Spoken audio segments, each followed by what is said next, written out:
네, 오늘 이 본문을 중심으로 하여서 하나님께서 당신과 또 당신을 위하여 씨름하십니다 라는 제목으로 하나님의 말씀 상고하도록 하겠습니다.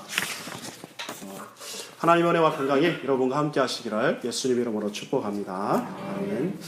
네, 저희는 지금 이제 야곱의 인생을 추적하면서 하나님께서 그 인생을 어떻게 인도하시고 그를 빚어 다듬어 나가시는지를 말씀을 통해서 상고하고 있는 중입니다. 자, 우리 지난주 내용을 이어서 이제 상고해 보면요, 야곱은 지금 하나님의 계시의 말씀을 따라 자신의 고향인 가나안으로 지금 가고 있는 중입니다. 조금만 더 가게 되면 당시 가나안의 동쪽 경계선이 있거든요. 그 동쪽 경계선에 조금 있으면 이제 도달하게 됩니다. 그런데 길을 가던 도중에 어떤 일을 이제 목격하게 되느냐 하면 하나님의 사자들이 야곱을 만나는 사건을 경험하게 됩니다. 성경의 표현이 야곱이 하나님의 사자를 만났다 이렇게 표현하지 않고 32장 1절 2절에 있습니다. 하나님의 사자들이 누굴 만나느냐 하면 야곱을 만나는 사건을 기록하고 있는 것을 확인하게 됩니다. 야곱은 그들을 만나고 확인한 다음에 그곳 이름을 뭐라고 이야기하느냐, 32장 2절에 보시면 마하나임이라 이렇게 기록하고 있는 것을 확인하게 됩니다. 마하나임, 사실 여러 가지 해석이 가능한데 원래의 해석, 원래 원뜻은 무엇이냐면 두 진영이라는 뜻이 아마도 이렇게 가장 적합해 보입니다. 그러니까 지금 뭐 하느냐면 우리 예전에 보통 뭐 수련회 갔을 때 조 이름 정하면 여러 가지 정하는데 그 중에 하나가 마하나임이었거든요. 이 마하나임 두 진영, 원래 보통 우리가 뭐라고 알고 있느냐면 하나님의 군대라 보통은 뜻을 이렇게 보통 이해하고 있어요. 그런데 원래 문자적인 뜻은 두 진영이고, 왜 하나님의 군대라 보통 이해를 하고 있느냐면 하나님의 군대가 두 진영으로 나뉘어서 지금 뭐 하고 있느냐 하면 지금 야곱의 식솔들을 호위하고 있는 중이기 때문에 그렇습니다. 그러니까 말하자면 이 사람들은 뭐 하는 사람들이냐, 일명 요즘으로 표현하자면 보디가드 같은 자들이에요. 그런데 이 사람들이 단순히 사람이 아니고 사람의 형상을 향한 하나님의 천사들이었음을 성경은 강조하고 있습니다. 그러니까 하나님의 천사들이 사람의 모양을 하고 나타나서 두 진영으로 나누어가지고 야곱의 식솔들과 지금 동행하며 앞뒤로 호위하면서 그들을 지금 뭐하고 있느냐, 경호하고 있는 것이라 이렇게 이해를 가지면 되겠습니다. 그런데 이것이 지금 야곱만 본 내용이 아닙니다. 야곱만 그것을 보고 무슨 환상을 봤다든지 아니면 꿈속에서 본 내용이 아니라 실제 만나고 실제 목격한 내용입니다. 이게 중요합니다. 왜 지금 하나님께서 당신의 사자들을 보내가지고 야곱에게 이 하나님의 군대를 목격하게 하셨느냐 하면, 야곱이 지금 자신의 고향 가나안으로 향해 가고 있는데 지금 야곱 앞에는 자신이 약 20년 동안 자신을 엄청나게 괴롭히고 부려먹었던 라반을 뛰어넘는 더 큰 이제 컴플렉스, 문제가 하나 있었는데 그게 뭐냐면 바로 쌍둥이 형인 에서였습니다. 에서는 여전히 야곱을 향한 분노가 불타올라 있었거든요. 야곱은 누구보다도 에서의 성정을 잘 알고 있는 그런 자입니다. 그래서 하나님께서 가라 그러셨고, 그리고 앞으로 이제 누굴 만나야 될지도 너무나 잘 알고 계시기 때문에 하나님께서 마하나임이라는 당신의 군대를 목격하게 하시고 그들이 야곱의 식솔들을 보호하고 있다는 것을 확인시킴으로써 내가 함께 할 테니 두려워하지 말라고 말씀하시는 중입니다. 성경에서요, 지금 가나안은 항상 이중적인 의미를 지닙니다. 이 둘 중에 하나를 대입하시면 되는데, 하나는 뭐냐면 약속의 땅인 하나님 나라 천국을 의미합니다. 그래서 우리가 보통 이렇게 이야기하죠. 이 광야 같은 세상을 지나서 나중에 어디 들어간다 그래요? 요단강 건너서 가나안 땅에 들어간다, 천국에 들어간다, 이런 이해를 하나 가지죠. 그런 차원에서 가나안을 천국의 이해를 하나 가질 때가 있고요. 또 하나는 뭐냐면 가나안에 들어가도 여전히 뭐 하느냐면 전쟁하고 싸우고 이런 요소가 있기 때문에 이제 다른 의미로서 애굽을 탈출하고 나면 사실 중간의 광야, 그건 그냥 지나가는 길이기 때문에 이 가나안이라는 것은 사실 예수님 안에 들어오면, 하나님 안에 들어오면 있는 영적 싸움과 풍성한 삶을 의미합니다. 이 두 가지를 항상 의미하는데 오늘의 초점은 어디냐면 첫 번째입니다. 천국을 의미하는데 초점을 두고 이해를 하시면 빨리 이렇게 감이 오실 것입니다. 자, 그렇게 되면요, 무슨 의미냐? 하나님은 우리가 가나안을 향해서 가는 인생길 가운데 우리를 위협하고 두렵게 하는 많은 대적들이 있음을 아시고 내가 너와 함께 할 테니 두려워하지 말라고 말씀하시는 것과 똑같다 이겁니다. 무엇을 보여주시면서요? 구약에서는 누구요? 하나님의 군대. 야곱의 이 인생들에겐 하나님의 군대를 보여주시면서 우리 가운데는 뭐요? 당신께서 친히 당신의 영을 보내시사 우리와 함께 하겠다고 말씀하시는 거죠. 그래서 예수님께서 우리가 금요 기도회 때도 확인한 바처럼 요한복음 16장 33절에 세상에서는 너희가 환난을 당하나 담대해라. 내가 세상을 이겼다. 이렇게 말씀을 하시는 것을 확인하게 됩니다. 오늘은 이제 이른바 종려주일입니다. 예수님께서 우리를 죄와 사망에서 건져내시고 당신의 자녀 삼으시고 우리와 함께 하시기 위해 친히 나귀 새끼를 타고 예루살렘에 입성하신 날, 그게 이제 종려주일입니다. 예수님 입성하실 때 우리를 위하여 구원자가 온다고 종려가지를 막 흔든 바로 그것을 이제 의미해서 이 날을 종려주일이라고 하는데, 그리고 나서 이제 예루살렘에 입성하시고 난 다음에 십자가에 죽으시고 나중에 부활 승리하십니다. 그리고 승리하셔서 하늘 보좌에 오르셔가지고 우리 가운데 당신의 영을 충만하게 부어주시죠. 이 당신의 영을 부어주신 사건의 의미는 예수님께서 내가 세상 끝날까지 너희와 항상 함께 있으리라고 말씀하셨기 때문에 그 약속의 성취로 주어지는 것입니다. 예수님께서 세상 끝날까지 어떻게 우리와 함께 하시느냐? 육체로 함께 하시지 않고 그의 영으로 함께 하실 것임을 말씀한 겁니다. 요 마태복음 28장 20절 내가 세상 끝날까지 너희와 항상 함께 있으리라. 요걸 내자로 추적시키면 그게 임마누엘입니다. 그걸 구약적으로 표현하면 마하나임입니다. 아시겠죠? 어떻게 예수님께서 영원토록 항상 어디 가든지 여러분과 함께 하고 계심을 그렇게 믿고 계세요? 진심으로요? 솔직히 뭐 인식되었다 안 되었다 그러시죠? 그죠? 자, 야곱은요 가던 길을 이제 하나님 함께 하시니까 빨리 가자 해서 길을 재촉하는 것이 아니고 가나안의 경계선이 눈앞에 다가오자 세일 땅 에돔 들에 있는 형 에서에게로 자신의 종도를 보내가지고 에서의 동태를 살피게 합니다. 마치 이것은 무엇하고 비슷하느냐 하면 이스라엘 백성들이 약속의 말씀을 부여잡고 가나안을 진격하는 게 아니고 가데스 바네아라는 곳에서 12정탐꾼을 보내는 것과 유사한 그런 그림을 보게 됩니다. 여하튼 보내요. 시간이 얼마 걸렸는지는 알 수는 없지만 아마 며칠은 걸려요. 수백 킬로니까. 얼마의 시간이 걸렸는데 정확히 알 수 없지만 에서의 동태를 살피고 돌아온 종들이 다음과 같이 보고합니다. 뭐라고 보고하느냐? 32장 6절에 보면 있어요. 우리가 주인의 형 에서에게 이른즉 그가 400명을 거느리고 주인을 만나려고 오더이다. 400명은 여기 군사거든요, 지금. 그 에서는 야곱이 고향으로 돌아온다는 소식을 어떻게 알았는지 하여튼 야곱을 향해 지금 진격하고 있었던 것입니다. 자, 야곱은 에서의 성정이 어떠한지 누구보다도 잘 알고 있습니다. 아마도 이대로 진격하다 보면 그래서 에서를 만나게 되게 되면 무슨 일이 벌어지느냐? 그동안 라반 밑에서 생고생하면서 얻게 된 많은 소유, 아내들, 자녀들 한꺼번에 지금 다 전멸될, 다 잃어버릴 그럴 위기에 지금 놓이게 된 것입니다. 그러다 보니 야곱은 심히 두렵고 답답했습니다. 그래서 7절에 보시면 야곱이 그 소식을 듣자마자 심히 두렵고 답답하여, 심히 두렵고 답답하여. 그래서 하나의 전략을 구상했어요. 무슨 전략이냐? 뭐 엄청 대단한 것 같지만 가만 생각해 보면 아주 간단한 거. 때를 두 때로 나눠가지고 어떻게 하겠다고요? 한 때 치면 한 때는 피하겠다. 이런 전략을 세우게 됩니다. 여러분도 어떠세요? 하나님 함께 하십니다. 내가 세상 끝날까지 너와 함께 할게. 예수님께서 직접 말씀하시고 그의 영을 우리 심령 가운데 부었지만 어렵고 답답한 일, 에서와 같은 일 만나면 마음의 자세 어떠십니까? 그래, 하나님이 함께 하신다는데 이까짓 것 도대체 무슨 문제가 있겠느냐? 이런 마음을 가지세요? 아니면 심히 답답하고 두렵고 걱정 근심이 되어 밥도 제대로 먹지 못하고 잠도 제대로 자지 못하고 어디에 가까우십니까?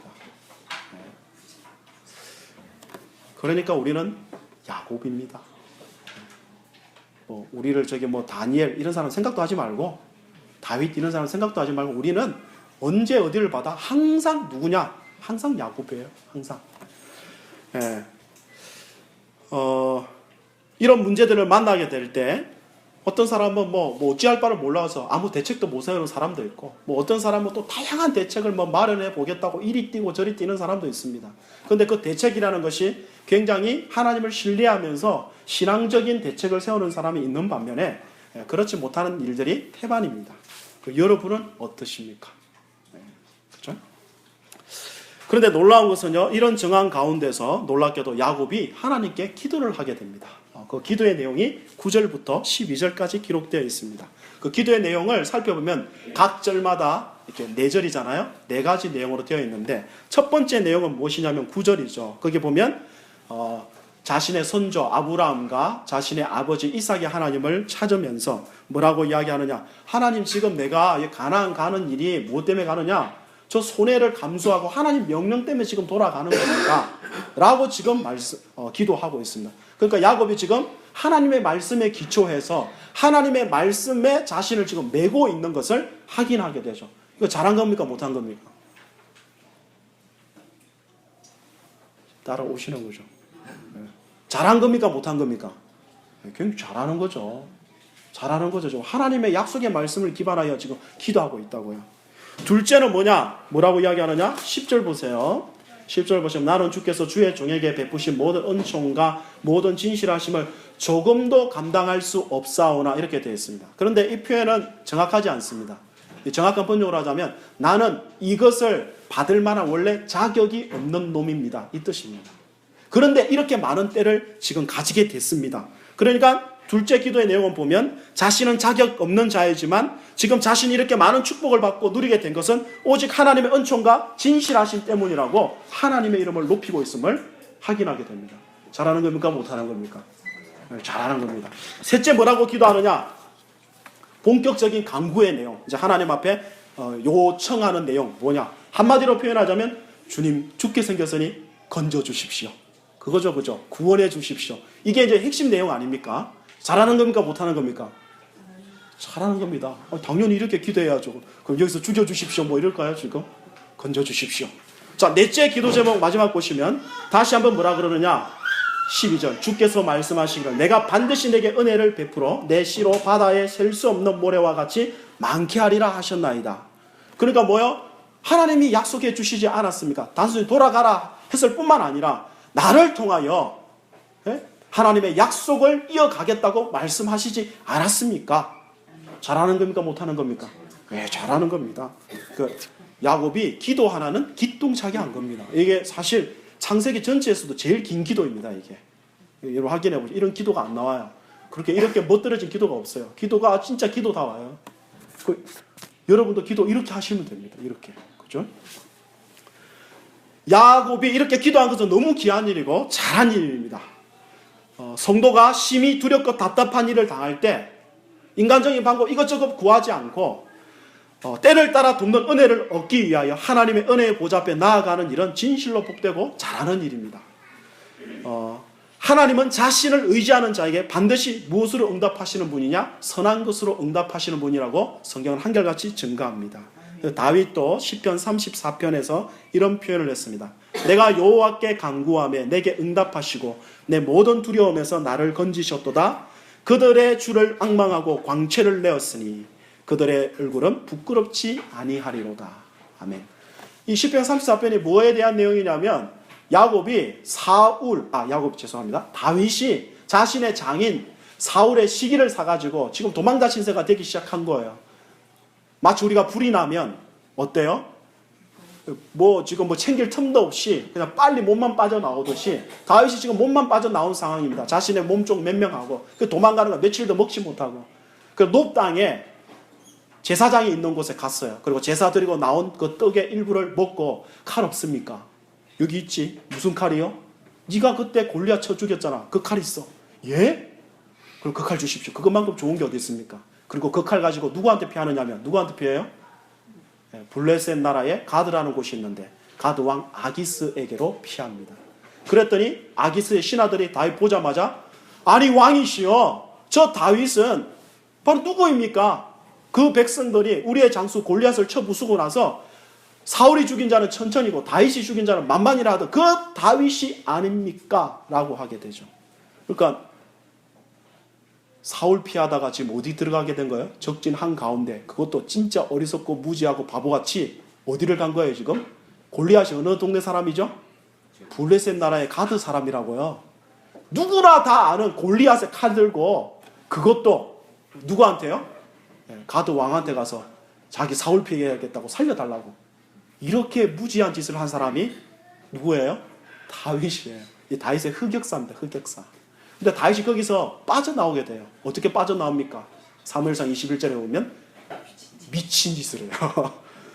어떻게 하냐? 미친 흉내를 내고 몸을, 얼굴을 대문짝에다가 막 이렇게 비벼대면서 침을 질질질 흘려가지고 이 아카데미 나무 주연상을 받을 만한 연기를 해서 거기서 그래서 빠져나오게 돼요. 이 미치광이를 왜 데려갔냐? 재수 없으니까 빨리 끌어내라고. 그러고 나서 다윗이 거기서 나오고 난 다음에 지은 시가 시편 34편이에요. 시편 34편. 제가 금방 읽어드린 구절이 거기서 나온 겁니다. 자신이 깨달은 거예요. 그 궁급한 상황에 다른 나라에 가버리면, 다른 나라 왕을 의존하면 자기 살 줄 알았는데 그게 아니더라 이겁니다. 그렇게 하는 것은 미친 짓이다 이겁니다. 누구한테 피해야 돼요? 하나님 앞에 피해야 되는 거죠. 그래서 공고한 자가 주께 부르짖음에 주께서 그 모든 환난에서 건져내시고 나를 구원하셨다. 너희도 그 여호와의 선하심을 맛보아할지어다. 그에게 피하는 자는 부족함이 없을 것이다. 이렇게 그가 노래하고 있는 것입니다. 그리고 백성들을 초대하면서 너희도 이 교훈을 배워야 된다. 이게 시편 34편이거든요. 그러니까 여러분, 이런 야곱과 같은 문제를 당할 때 사실 우리 믿음이 흔들흔들거리는 건 어쩔 수 없어요. 뭐 우리가 그 연약한 존재인데 어떡하겠습니까? 그러나 중요한 건 뭡니까? 이렇게 믿음으로 반응하는 일은 너무나 귀한 일입니다. 주의 약속의 말씀을 보셨고 하나님이 함께 해주신다 그랬지 않습니까? 하나님이 안 도와주면 내가 어디 가서 누구한테 도와달라 그럴 겁니까? 주님 도와주십시오. 이거는 너무나 잘하는 일입니다. 귀한 일입니다. 그죠? 우리는 지금 4월을 맞이해서 특별 기도회를 하는 중입니다. 뭐 특별하다고 뭐 특별합니까? 그냥 모인다는 게 특별한 거죠. 그죠? 와서 뭐 해야 되느냐? 뭐 그것뿐만 아니라 여러분 매일마다 시간을 내셔가지고 하나님 앞에 주의 얼굴을 구하는 시간이 늘 가지셔야 돼요. 누구를 막론하고. 누구를 막론하고. 그렇죠? 특별히 이번 주에도 이제 기도회 하니까 혹시 지난주에 여러 이런 모양으로 혹시 오지 못할 상황이 놓여졌다면 이번에 열심히 내셔서 고난주간인데 같이 모여 함께 기도하는 시간을 가질 수 있기를 예수님의 이름으로 권면합니다. 여러분 예수 그리스도의 사랑으로 다시 한번 강건하건대 은혜의 보좌 앞에 지속적으로 나가십시오. 하나님께서 여러분의 상황에 꼭 맞는 은혜를 베풀어 주실 것이라 그의 명예를 걸고 약속하고 있습니다. 자, 그러면 이제 여기까지 봤습니다. 그럼 야곱이 이제 어떻게 하면 되죠? 이제 하나님 함께 하신다 약속도 다시 한번 확인했고, 그리고 물론 뭐 머리를 조금 썼지만 그럼에도 불구하고 어때요? 하나님 앞에 간절히 기도하고 이제 하나님 약속 붙잡고 뭐 하면 됩니까? 앞으로 진격하면 되는 것 아니겠습니까? 그런데요, 오늘 성경에 보면 또 이해할 수 없는 행동이 등장하게 됩니다. 자, 보십시오. 야곱 자신이 기도한 대로 하나님 명령 때문에 지금 가나안 가고 있습니다. 그리고 약 20년 전에도 베델에 나타나셔가지고 베델에서 뭐라고 약속해 주셨죠? 하나님이 이렇게 약속했었죠. 창세기 28장 15절 내가 너와 함께해서 네가 어디로 가든지 너를 지키며 너를 이끌어 이 땅으로 돌아오게 할지라 내가 내게 허락한 것을 다 이루기까지 너 떠나지 않겠다. 이렇게 분명히 약속하셨죠. 그죠? 그리고 약 20년 동안 라반 밑에서 그걸 자신이 경험했어요. 사실 라반한테도 더 매여가지고 더 고통당할 뻔 했는데 하나님께서 그를 지켜주셨잖아요. 그죠? 그게 31장에 나와 있지 않습니까? 그리고 하나님께서 친히 파송하신 보디가드들, 그들을 지금 눈으로 확인했잖아요. 마하나임. 그러면 아무리 에서가 이렇게 자신을 향하여 진격하여 올지라도 하나님이 에서보다 더 크시니까 하나님이 더 좋은 길을 반드시 여실 것이라는 이 믿음을 가지고 진격했어야 되는데 안타깝게도 야곱은 그렇지 못했습니다.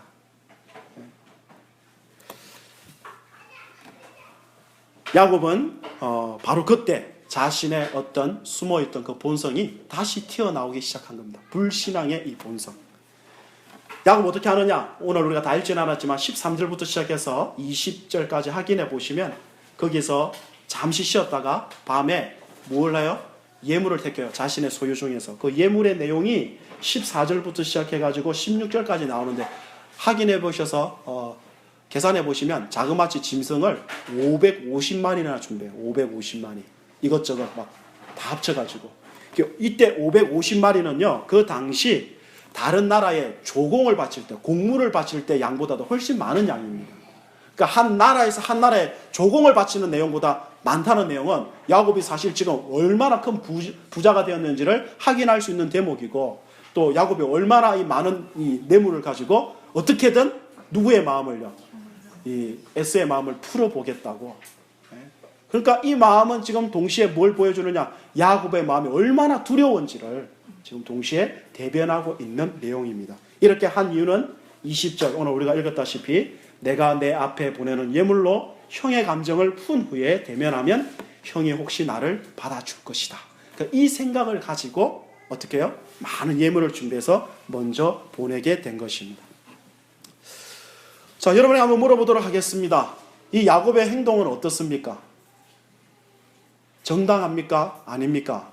지혜롭습니까? 그렇지 못합니까? 어떠신 것 같아요? 네? 아니 그래도 사람이 할 일을 해야지. 이런 시선으로 보게 되면 이건 굉장히 지혜로운 겁니다. 왜냐하면 사람은 다 뇌물에 약하기 때문에 그래요. 네. 아무리 나한테 큰 상해를 입혔을 때도 어떻게 하죠? 네. 돈으로 보상하면요 이상하게 마음이 풀립니다. 여러분은 뭐 그런 거 안 겪어보셨는지 모르겠지만 사람은 그래요. 일반적으로 보면. 그래서 이런 내용을 보고 사람들은 뭐라 그러느냐? 이게 바로 세상 살아가는 지혜라 말할 것입니다. 그죠?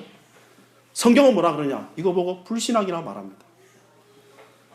야곱은 지금 기도하고 하나님의 함께 하심을 믿고 믿음의 발걸음을 내디딘 것이 아니라 자신이 이때까지 해왔던 방식, 자신이 제일 잘할 수 있는 방식, 자기만의 방식으로 자신의 문제를 해결해 보고자 한 것입니다. 무슨 말이냐면 기도 갖고는 뭔가 부족해 보이더라 이겁니다. 하나님만 의지해 갖고는 당장 실제적으로 무슨 일이 안 일어날 것 같더라 이겁니다. 그래서 지금 이런 부차적인 방법을 사용했는데 사실 우리가 부차적인 방법을 동원하게 되면요 항상 뭘 더 의지하게 되느냐면 항상 부차적인 방법을 인간들은 더 의지하도록 되어 있습니다. 여러분은 어떻습니까? 이런 것을 볼 때 지금 야곱의 마음이 얼마나 두려운지를 짐작해 보시면서 여러분도 여러분의 현실 가운데 이런 두려운 일을 겪을 때 어떻게 반응하고 있는지 한번 확인해 보시라 이겁니다. 실제적인 손해를 받을 것 같고 더 큰 어려움에 처할 것 같을 때 하나님 앞에 기도하고 그래 정직하게 한번 해보자. 망하면 망하니라. 이런 각오, 그런 하나님을 신뢰함 없이 그래도 망하면 안 되지. 그래도 사람 할 도리는 해야지. 이 도리가 좋은 차원이면 좋은데 적절히 이런 표현을 우리 젊은이들은 실드를 친다 그러죠. 방패막이, 바람막이, 보호막이 이걸 쳐가지고 그것으로 어떻게 자신을 보호하고자 하는 미련을 뜰 때가 굉장히 많더라 이 말입니다.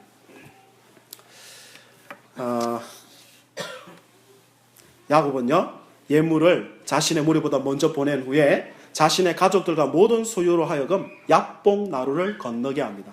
이 야복 나루가 여러분 지도 한번 진짜 보라 그랬는데 이스라엘 지도를 보시면요 갈릴리가 있고요 갈릴리 아래로 요단강이 흐르고요 요단강 아래 밑에 보면 사해가 있어요.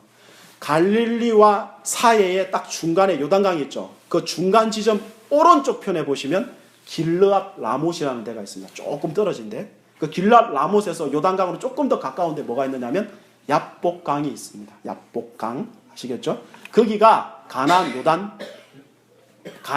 동편 경계선입니다. 거기. 그러니까 지금 야곱이 가나안 입성하기 전에 뭐요? 가나안 그 경계선에서 지금 뭐 하시는 거예요? 하나님께서 그에게 지금 찾아오시는 장면을 성경에서 다루고 있습니다. 자, 야복 나루를 건너게 되는데요. 낮에 건넜다가는 혹시라도 에서의 군대가 뭐 혹시 낮에 이렇게 도달해가지고 자신들을 발견하게 되면 전멸할까봐 밤에 건넙니다. 야곱이 지금 얼마나 주도 면밀한 줄 알겠죠. 밤에 솔직히 모든 식솔들 그리고 짐승들을 밤에 그것도 강 건너게 하는 게 쉽습니까? 어렵습니까?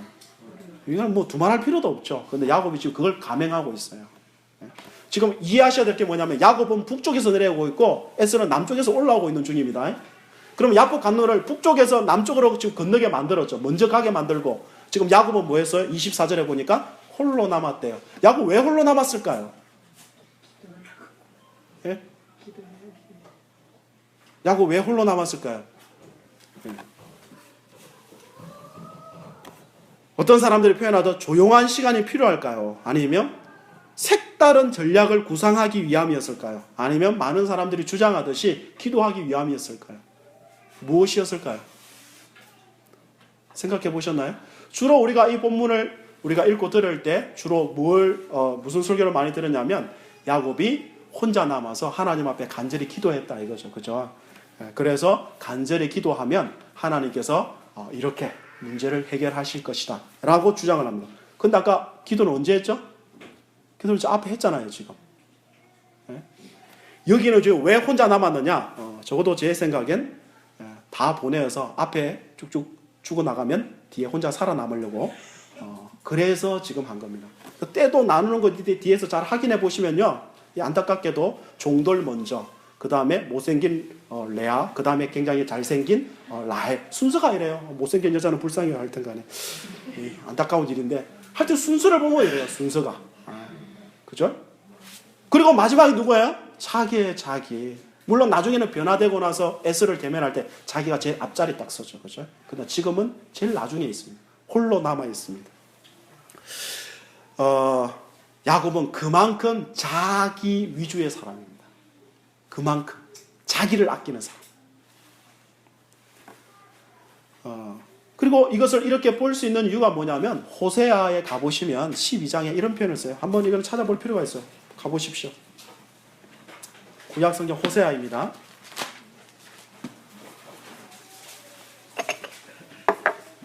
호세아 12장 찾으십시오. 1266페이지.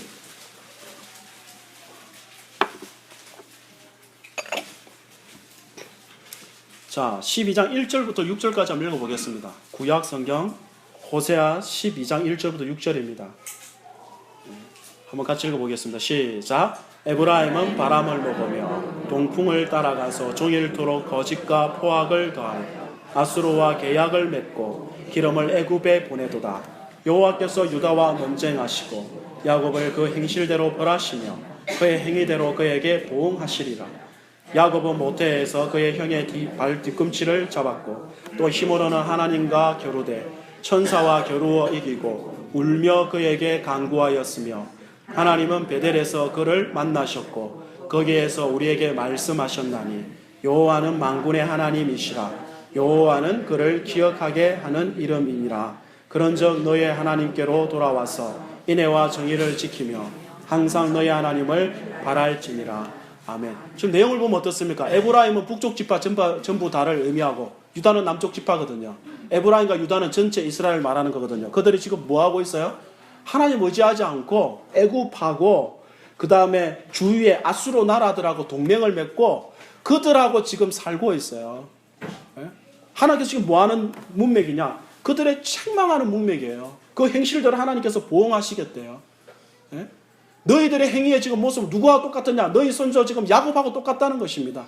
태어날 때부터 발 뒤꿈치나 잡고 속이고 그리고 하나님한테도 앉으려고 싸우고 그러고 나서 나중에 주 터지고 나서 어떻게 됐다고요? 그때서 비로소 아이고 살려주십시오. 아시겠나요? 그리고 여기서 베델에서 만나시고는 창세기 35장에 나오는 베델에서 만나주신 사건입니다. 그러니까 36절에 보면 그런즉 너희 하나님께로 돌아와서 인애와 정의를 지키며 항상 너희 하나님을 바랄지니라. 지금 야곱이 그렇게 하고 있다는 거 안 하고 있다는 거예요. 이스라엘 백성들이 그렇게 하고 있다는 거 안 하고 있다는 거예요. 지금 안 하고 있다는 것이 않습니까? 그러니까 여기서 야곱이 기도해가지고 문제를 해결했다는 것은 성경이 말하는 바하고 180도로 반대의 지금 해석을 하고 있는 것입니다. 그러니까 무슨 문제를 만나면 문제를 가지고 하나님께서 내 뜻대로 뭔가를 해결해 달라고 하는 사람들. 이 사람들은요, 항상 문제가 되는 건 무엇이냐면 내 뜻대로 해결이 안 되면 어떤 반응을 보이느냐. 마치 그 신약 지금 이제 그 예수님께서 십자가를 지시게 되는 이 고난 주간이 이제 되게 되었는데 예수님께서 왔어요.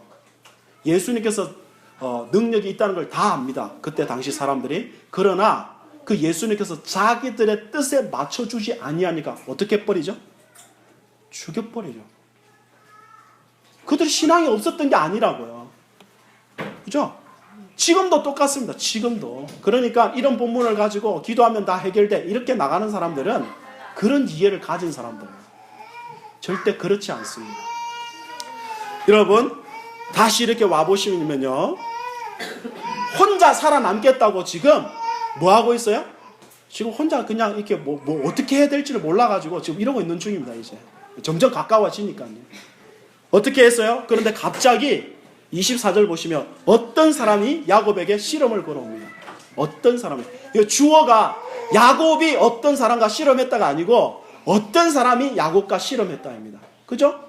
어떤 사람이. 이건 우리나라 민속 씨름이 아닙니다. 요즘으로 굳이 약간 바꿔서 표현하자면 옥타곤에서 격투기 하는 거 있죠. 마치 그것과 방불한 지금 싸움을 하고 있는 중입니다. 재밌죠? 야곱이 여기 이 말장난이 있어요. 야곱이 야복에서 똑같은 어근들이거든요. 그리고 씨름하다가 전부 다 예아백 전부 다 똑같은 어근을 가지고 있어요. 야곱이 야복에서 예아백을 하고 있습니다. 씨름을 하고 있습니다. 야곱은 왜 씨름을 했느냐? 어떤 사람이 갑자기 달려드니까 씨름을 한 겁니다. 어두운 가운데 지금 이 사람이 지금 야곱이 생각할 때 에스가 보낸 첩자이거나 아니면 강도라고 여기고 밤새도록 씨름한 것이 아닌가 여겼습니다. 1차적으로는요. 야곱이 지금 나이가 몇이냐? 기억나세요? 처음에 집 떠날 때 나이가 몇 살이라 그랬죠? 기억 못하시나요? 77세라 그랬어요. 77세. 자, 20년 지났습니다. 지금 몇 살 정도였죠, 이제? 97세. 야곱 몇 살에 죽는지 혹시 아세요? 147세에 죽는 걸로 되어 있습니다. 그러니까 인생의 3분의 1을 산 사람이, 그때는 지금보다 좀 오래 살았으니까, 요즘으로 굳이 만약에 바꾼다면 한 60세 정도에 해당하는 사람이에요. 밤새도록 안 죽으려고 막 온 힘을 다해, 그동안 양심에서 길러놓은 힘 다해가지고 뭐 하고 있어요, 지금? 살아남겠다고 밤새도록 지금 싸우고 있는 중입니다. 그런데 야곱이 얼마나 센지 상대방이 자신이 야곱을 이기지 못함을 보고 야곱의 허벅지 관절을 쳐서 관절이 어긋나 버리게 만들어 버립니다. 그래서 절름발이가 되게 만들어 버려요. 사실 한 방 쳐가지고 다리가 절름발이가 되게 만들 정도의 힘이 있으면 벌써 싸움 끝났어야 되지 않습니까? 그렇지 않아요? 그런데 계속 싸움을 해주고 있어요. 지금 이 어떤 사람이 얼마나 오랫동안 씨름했는지 밤에 씨름 시작해가지고 지금 아침이 밝아오고 있습니다. 성경을 보니까 어떤 사람이 말합니다. 그만합시다. 날이 세려하니까 나 가야 되겠습니다. 그래서 많은 사람들이 또 뭐라고 해석을 했느냐. 이 사람 왜 도대체 지금 날이 세려하니까 가려고 그러죠? 그래서 아주 무당적인 해석을 한 사람이 있는데 귀신은 이렇게 날이 새면 이렇게 힘이 빠지니까 빨리 가야 된다고 이런 해석을 하는 사람인데 그런 해석이 아닙니다. 이 말도 무슨 말인지 사실은 이제 해석하기가 어렵지만 더 어려운 건 뭐냐면 조금 있다가 그 말 끝나고 나니까 야곱이 뭐라 그러느냐. 야곱의 말과 행동은 더 이해하기 어렵습니다. 뭐라고 이야기하죠? 갑자기 아까 호세아 12장 4절에 있었던 표현대로 갑자기 이때서 이제 울면서 간구를 합니다. 그 간구의 내용이 뭐예요? 나 축복하게 해주지 않으면, 축복 안 해주시면 절대 가게 할 수 없습니다. 이때서 지금 그 상대방에게 울면서 간구하면서 나 축복 안 해주면 절대 못 가게 할 수 없습니다. 다리 절고 있으면서. 다리가 빠져서 다리가 다쳐서 지금 울고 있는 게 아닙니다. 울고 있어요. 그때 그 상대방이 뭐라 그러냐? 너 이름이 뭐냐? 이렇게 묻습니다. 저 야곱입니다. 이건 예전에도 자주 밝힌 바처럼 그 사람 이름 알고 싶어서 통성명하고 싶어서 지금 묻는 질문이 아닙니다. 여기서 너의 이름이 뭐냐? 이것은 무슨 질문이냐면 너는 너에 대해서 뭐라고 생각하느냐? 네 존재가 어떻다고 생각하느냐? 이걸 지금 물은 겁니다. 너의 존재에 대해서. 그때 나는 야곱입니다. 야곱 뜻이 뭡니까? 야콥. 이건 사기꾼이라는 뜻입니다. 속이라는 자라는 뜻입니다. 야곱은 여기서 자기가 야곱입니다 했을 때 이건 내 이름 야곱인데요. What's your name? 너의 이름 뭐냐? My name is 홍거성. 이게 아니고 너는 너에 대해서 뭐라 생각하느냐. 예, 저는 사기꾼입니다. 저기는 속이는 자입니다. 저의 인생은 남을 속여 얻은 것 위에 기초하여 살고 있는 자입니다. 이렇게 고백한 겁니다. 그때 상대방이 갑자기 너 이제 더 이상 야곱이라 그러지 말고 이스라엘이라 하라 그럽니다. 이때 이스라엘의 뜻이 상당히 모호합니다. 학자들 이 말 정말 엄청 많습니다. 그러나 히브리어 그대로 하자면 이스라엘이라는 뜻 자체는 뭐냐면 하나님이 겨루신다입니다. 주어를 잘 보세요. 하나님이 겨루신다입니다. 아시겠죠? 하나님이 다투신다. 하나님이 실험하신다. 하나님이 겨루신다. 이게 이스라엘입니다. 이스라엘. 자, 그 이름을 주신 다음에 이 상대방은 지금 떠나버립니다. 그런데 이제 이 스토리가 이해되기 시작하는 것은 바로 그 다음에 나오는 구절 때문이죠. 무슨 구절이냐? 야곱이 그곳 이름을 뭐라고 이야기하느냐? 브니엘이라고 짓습니다. 브니엘은 합성어인데 이거는 얼굴하고 하나님의 합성어입니다. 그러니까 하나님의 얼굴이라는 뜻입니다. 그럼 뭐죠? 야곱이 그가 고백하는 것처럼 30절에 내가 하나님과 대면하여 보았으나 내 생명이 보존되었다. 나 하나님의 얼굴 봤다. 입니다. 이걸 말 그대로 제가 예를 들어서 여기 장로님의 얼굴을 보듯이 봤다. 이런 차원이 아니고 내가 하나님을 봤다는 즉 하나님을 경험했다는 의미를 지니고 있습니다. 초점이요. 그러니까 야곱이 지금 밤새도록 실험하다가 뭘 알게 되느냐? 이 존재는 단순히 사람이 아니고 신적인 존재임을 알게 된 겁니다. 하나님이 자신을 찾아오신 것임을 알게 된 겁니다. 원래 하나님 만나면 자기 죽어야 되거든요. 누구를 막론하고 거룩하신 하나님을 배웠기 때문에 자신 죄인이기 때문에. 그런데 하나님이 은혜를 베푸셔서 내가 지금 살아남았다 이겁니다. 그러면요 보십시오. 이게 이제 해석이 어떻게 됩니까? 이제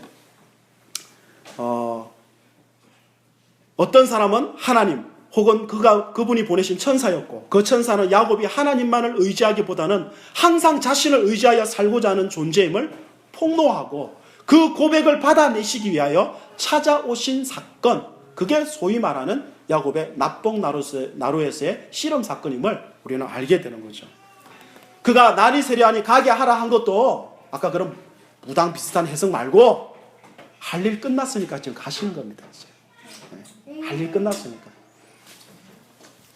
그 이름을 물은 것도 이런 선상에서 이해할 수 있는데요. 자 보십시오.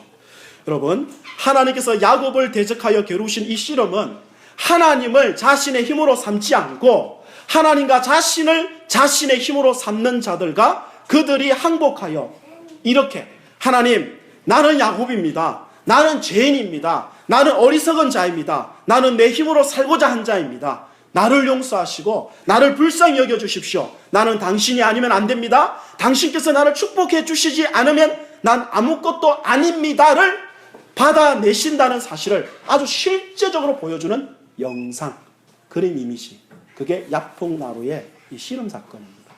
그러니까 하나님은 자꾸 하나님의 함께하심, 하나님의 은혜를 자꾸 받고 함께하심 약속을 받고 있는데도 불구하고 하나님을 온전하게 신뢰하지 않는 야곱, 바로 우리에게 찾아오셔가지고 자꾸 뭘 받아내세요?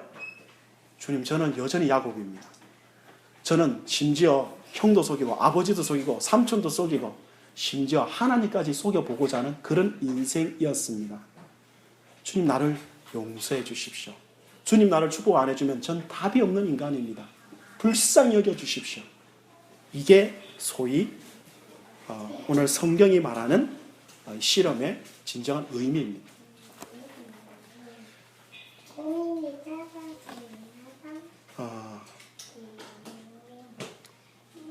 우리는 미련하게도 하나님을 이겨보겠다고 끝까지 뭐 하느냐? 고집을 피우고 포기하지도 않고 자신의 기술로 승리와 성공을 쟁취해 보려고 합니다.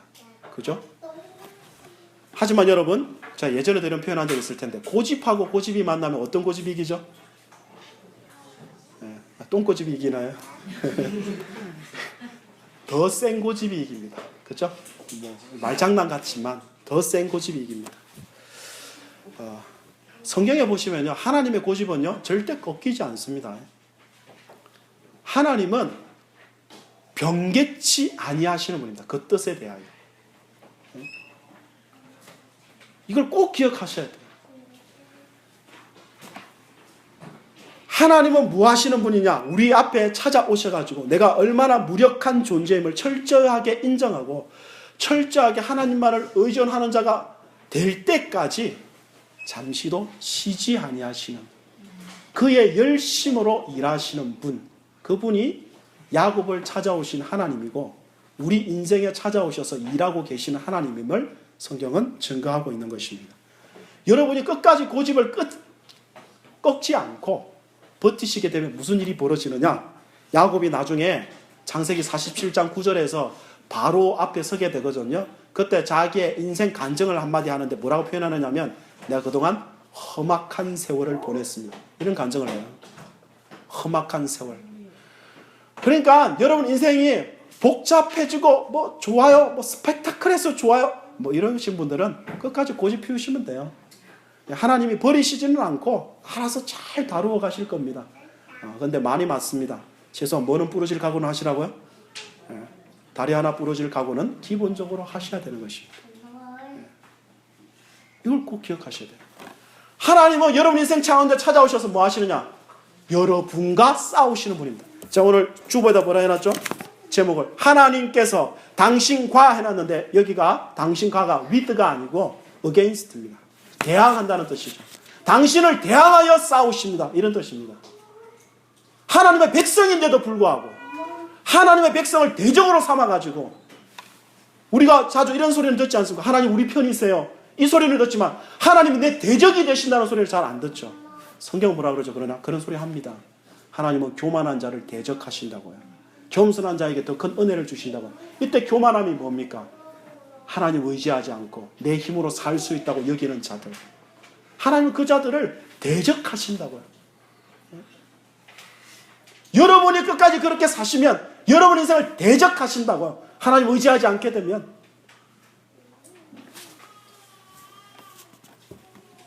그런데요, 하나님은 야곱을 대적하여 싸우시는 분이시기도 하지만 동시에 바로 그것이 야곱을 위해 싸우시는 하나님이십니다. 다시 말하면 야곱을 대적하여 싸우시는 그것이 바로 하나님이 야곱의 편이 되는 방식이라 이런 뜻입니다. 왜냐하면 하나님은 항상 자기 백성에게 복이 되도록 싸우시는 분이시기 때문에 그렇습니다. 하나님의 백성에게는요, 자신을 의지하지 않고 하나님만을 의존하는 것이 최고의 복이기에 하나님은 항상 그 방향으로만 일하신다는 사실을 여러분의 말씀을 통해서 확인하셔야 됩니다. 마치 어린 아기가요, 저 어린 아기들이 있죠? 어린 아기가 엄마의 가슴에서 평안함을 누리고 철저하게 엄마를 의존하듯이, 그리고 그것이 그 아이가 누릴 수 있는 최고의 복이듯이 하나님의 자녀는 하나님 안에서만 평안을 누릴 수 있고 하나님만 의존할 때 복이 되도록 되어 있음을 성경이 증거하는 것입니다. 그리고 하나님은 항상 우리가 그러한 존재가 되도록 우리에게 찾아오시는 분이고 우리를 위하여 실험하시는 분이심을 성경이 증거하는 것이죠. 그래서 예수님께서 어떤 표현을 하셨느냐, 제가 읽어드릴게요. 누가복음 18장 17절. 내가 진실로 너희에게 이르노니 누구든지 하나님의 나라를 어린아이와 같이 받아들이지 않는 자는 결단코 거기 들어가지 못하리라. 어린아이와 같이 받든다는 게 뭡니까? 겸손한다 이런 표현보다는 그 어머니를 전적으로 의지한다는 표현입니다. 의존한다는 표현. 그래서 예수님은 또 뭐라 그러죠? 요한복음 15장 5절에 너희가 나를 떠나서는 아무것도 할 수 없다. 오늘 우리가 시편 131편을 읽고 시작했습니다. 다윗이 이런 시를 지었죠. 뭐라고 표현되어 있던가요? 여호와여, 내 마음이 교만하지 아니하고 내 눈이 오만하지 아니하오며 내가 큰 일과 감당하지 못할 놀라운 일을 하려고 힘쓰지 아니합니다. 그리고 뭐라 그럽니까? 실로 내가 내 영혼으로 고요하고 평온하게 하기를 젖된 아이가 그의 어머니의 품에 있음 같게 하였나니 내 영혼이 젖된 아이와 같도다. 그죠? 네.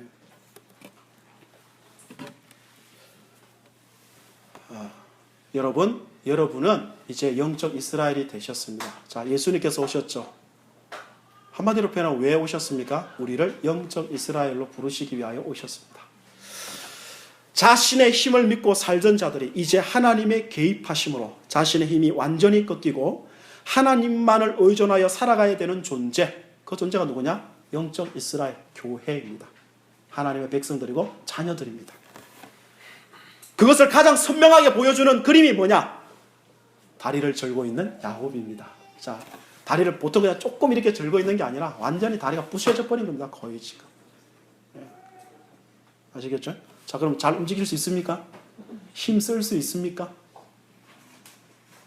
없어요. 야곱의 이후부터 이제 뭐 짚고 다녀요? 여러분 성경 잘 보시고 야곱이 그때부터 이제 지팡이 짚고 다녀요. 지팡이. 야복 나루의 실험 이후로 야곱은 지팡이를 의존한 자가 되었는데 그 지팡이 없이는 제대로 활동하지 못하게 되었습니다. 이제 야곱의 인생의 지팡이는 무엇이냐? 두말할 필요 없이 하나님이시대요.